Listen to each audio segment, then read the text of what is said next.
దెబ్బ కుట్ట దొంగల ముఠ. అవును, భారత్ ఒక్క దెబ్బ కొడితే ఏకంగా 250 మంది బంగ్లాదేశీయుని పంపించేసింది భారత్.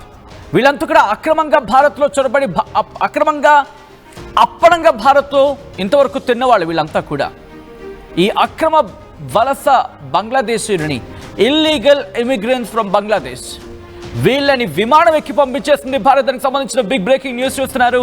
అక్రమ బంగ్లాదేశీయుల గెంటివేత కొనసాగుతోంది. తాజాగా 250 మంది బంగ్లాదేశీయుని పంపించేసింది భారత్. मोहम्मद यूएस सुनो, दोनों कान लगा के सुनो, 250 तेरी जनता 250 यहां हम लोग अभी भेजे दीजिए. కొంచెం బుర్ర పెట్టవయ్యా పెద్దయినా.